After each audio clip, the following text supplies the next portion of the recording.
In his commentary on the Gospel of Mark, William Barclay begins this section that Paul just read to us by saying, "Here is a vivid and rather eerie story." John MacArthur, in his commentary, states that of all the accounts where demons are confronted and cast out, the most dramatic is unquestionably the scene recorded in this passage. Rick Holland, the preacher for Mission Road Bible Church, quotes a prominent Bible scholar who says, "This is the weirdest account in the Gospels." Now, brethren, even if we agree with them that there are some strange and unusual aspects of this event that solicit more questions than answers, we need to approach this interaction between Jesus, the demon-possessed man, and the community with an openness to be amazed. Just like those who heard what great things Jesus had done for the once demon-possessed man. We don't want to miss the forest for the trees by getting bogged down with, how could so many demons live in one person? Or why would Jesus allow 2,000 pigs to perish? Because, brethren, there are way more important lessons to be seen and learned here. That's why we've entitled this series, this section, "The Power of Jesus," parts 1, 2, and 3. Because the events that occur, beginning with the lesson that Jared preached last week, highlight his divine power. So, have you dried off from last week's lesson yet? You got it, didn't you? Because just when you think it's safe to get out of the boat, now Barclay says it was still dark when they arrived on the shore, and that's one of the reasons he uses the word eerie. The other reason is because they landed on a shore that was lined with caves filled with dead bodies, tombs. In fact, Mark uses the word tombs 3 times in this passage. Now, when Jared and I were talking about this past week, Jared said, you know, if Hollywood was to make this a movie, as Jesus is getting out of the boat, that's where Hollywood would then have the fog machine and cue the eerie music to begin. This place was called the Gerasenes, which was a part of an area called Decapolis, the 10 cities, a heavily Greek-populated area. So not only was the place filled with dead bodies and unclean animals, the pigs, but it was predominantly Gentile. So you had unclean people living on an unclean land, eating unclean food. And this is where Jesus and his disciples land?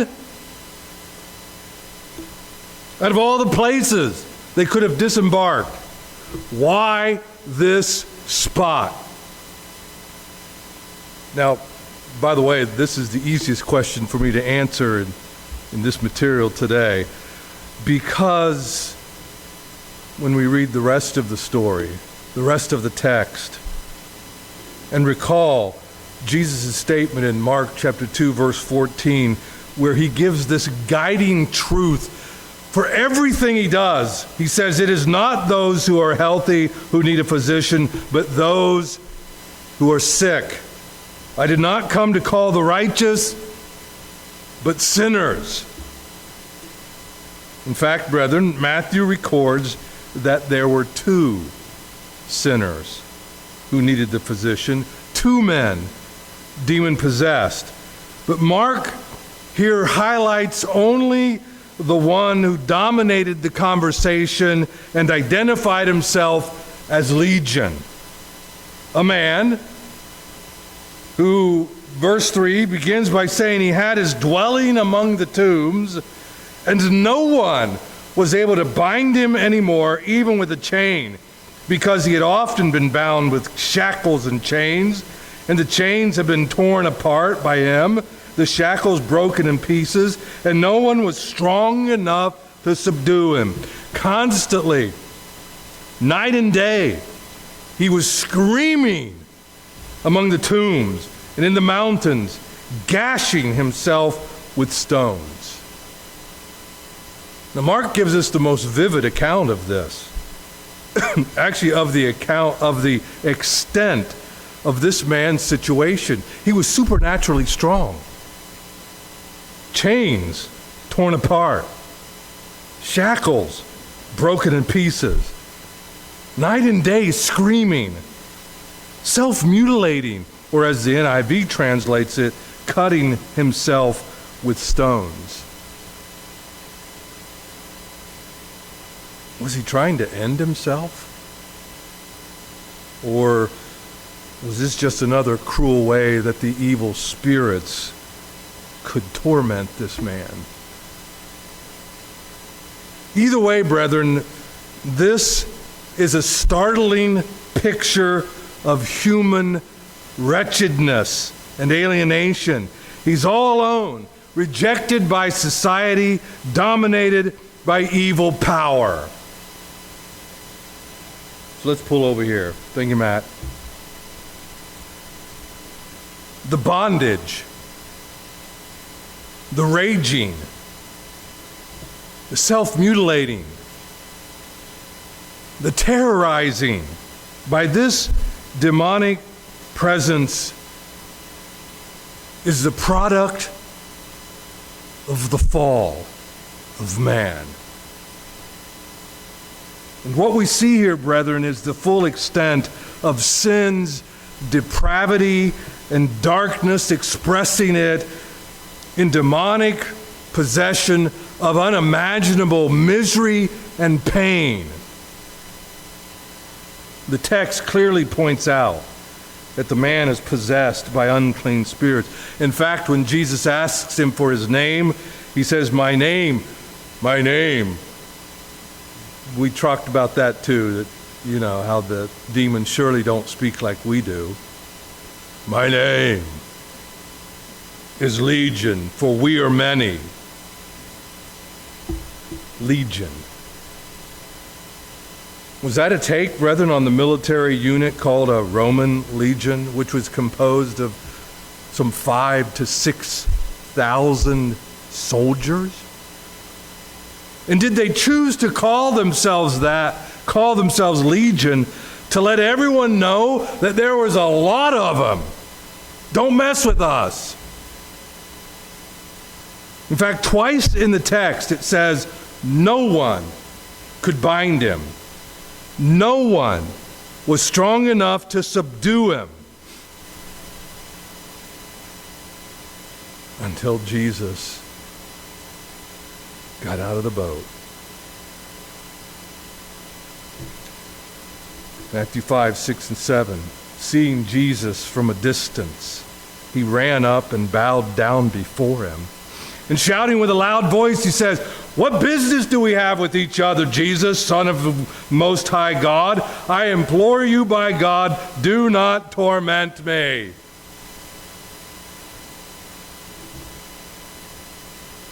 Good. I want to believe, brethren, that it was the man and not the demons who decided to run toward Jesus. That it was the one thing the demons couldn't control about this guy was his wanting, his desire to get to Jesus. Knowing what they knew, the demons knowing what they knew Jesus could and would do to them, why would the demons run toward Jesus? Wouldn't you think that they would run away from him? Regardless, you need to put this one in your notes. running toward Jesus is always the answer. But here they are, bowing down before him, and they plead, the demons plead for mercy. But notice what they say. This one line gets me. And you know what? The funny part about it is it didn't dawn on me until after we were going over this. And I look, I implore you by God, do not torment me. The demons said this. What's the part that jumps out at you? By God. They appealed to God to overrule Jesus' act of judgment. Now that's rich. The beings who tormented everyone now beg not to be tormented.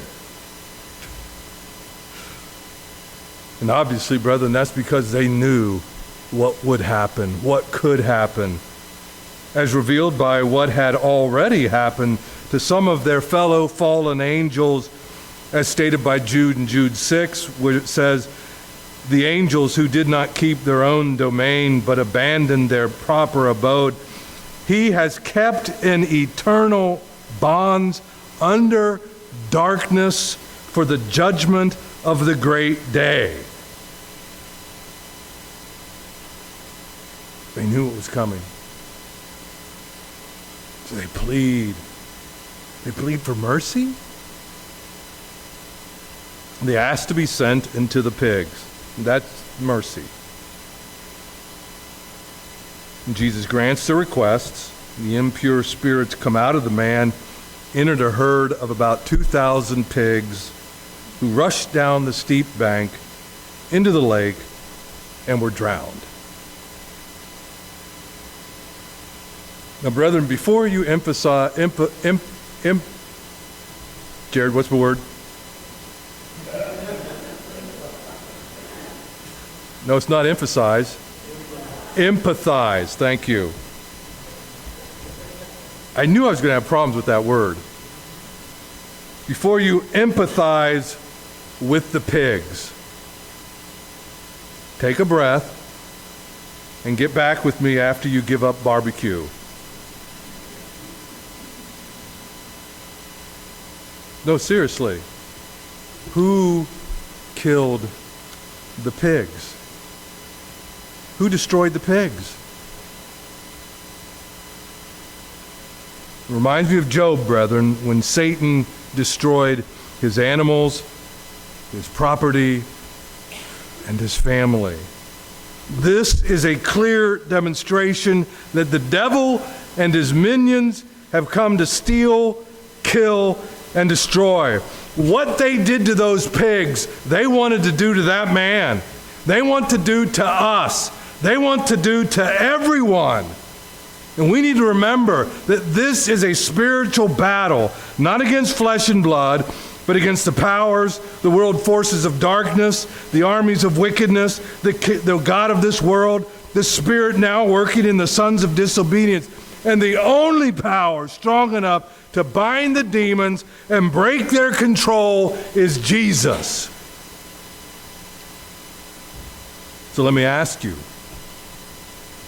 how much was this man's deliverance worth? What physical possession has a value equal to his soul? And brethren, we see that worth from Jesus' perspective when he permitted the demons to depart from the man into the swine. Now, I'm pretty sure that across the board, in most cases, this would have been a great cause of celebration. No? Yes. Of thankfulness, of praise to God. So why in the world then do we have the townspeople asking Jesus to leave? Verse 14, those tending the pigs ran off, reported this to the town, the countryside. The people went out to see what had happened. When they came to Jesus, they saw the man who have been demon-possessed by the legion of demons, sitting there, dressed and in his right mind, and they were afraid. Those who had seen it told the people what had happened to the demon-possessed man and told about the pigs as well. Then the people began to plead, beg, implore Jesus to leave their region.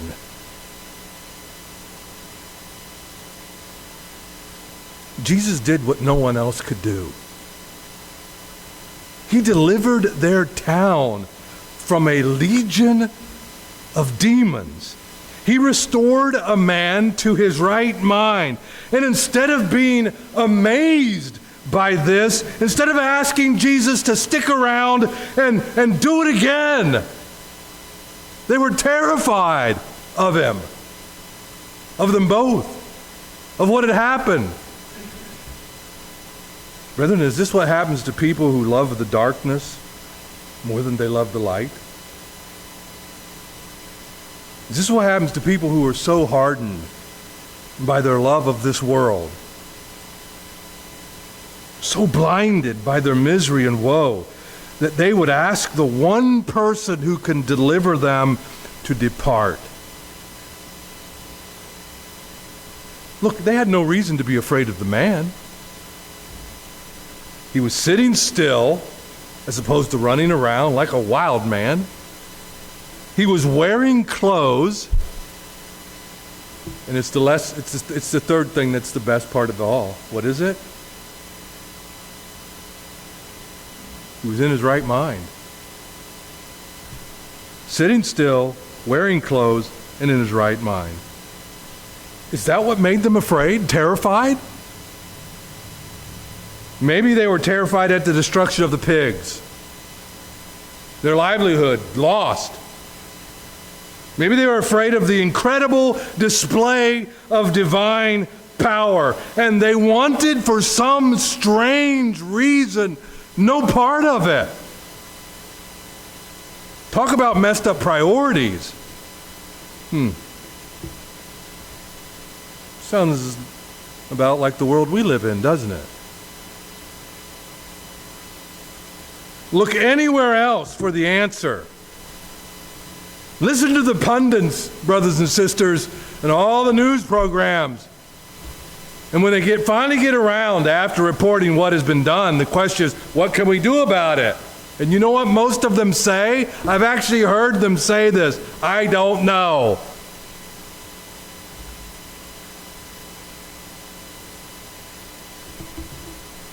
But yet here's a record of what we can know, of one in his divine power who calms the sea, who casts out the demon, who, Lord willing, next week raises the dead.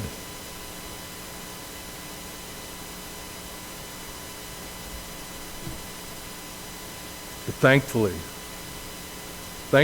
brothers and sisters, 2 Peter 3, verse 9, still in the Bible, which says, God is not willing that any should perish, but that all should come to repentance. So what does God do? He sends messengers like this transformed man to go home to his own people, tell them how much the Lord has done for them and how he had mercy on him. Verse 20. So the man went away. First he asked Jesus, let me go with you. That was logical. Would you expect anything else? But Jesus tells him, no, you need to go home and tell them how much the Lord has done for you and how he had mercy on you. So the man went away and began to tell in Decapolis how much Jesus had done for him, and all the people were, there it is, brethren, there's our word, amazed. They were so amazed by what this fellow was doing, what had happened to this man, this transformation that had occurred. by the power of Jesus in his life. So amazed that this man does exactly what Jesus tells him to do, and he goes back to Decapolis just 2 chapters later from here in Mark. In fact, it's Mark chapter 7, 31 to 30, Mark 7, 31 to 37. Jesus returns to Decapolis, and he receives a completely different reception. They brought a deaf, mute man to Jesus to be healed. The result was that he healed him. The response? Here, if we understand correctly, these are the same people that wanted him to leave. Go away. But now look at it, they were utterly astonished, saying, he has done all things well. He makes even the deaf to hear and the mute to speak.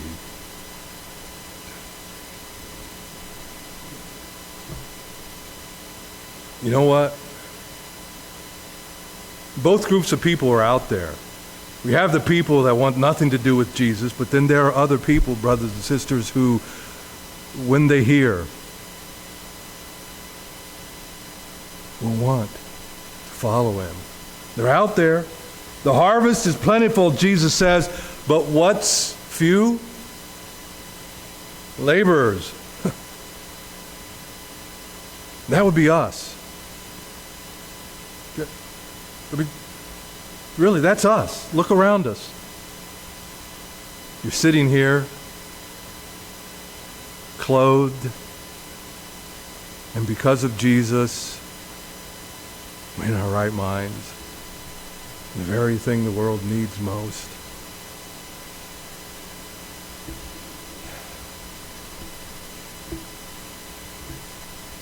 We become that man who is transformed here, who goes and tells.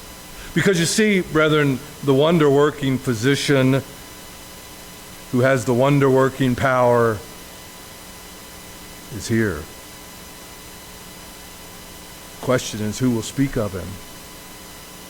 And so we sing this kind of question that proclaims his power to all those who would run to him, bow before him, and confess him as Lord. Would you be free from your burden of sin? There's power in the blood, power in the blood. Would you or evil a victory win? There's wonderful power in the blood. That's what we get to experience because he came, lived his life, died on a cross, was resurrected. You and I can become one with him and experience that resurrection power as we unite with him in baptism.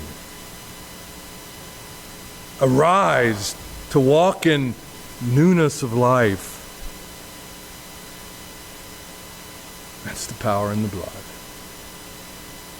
Brethren, let's stand and sing, because that is our assurance.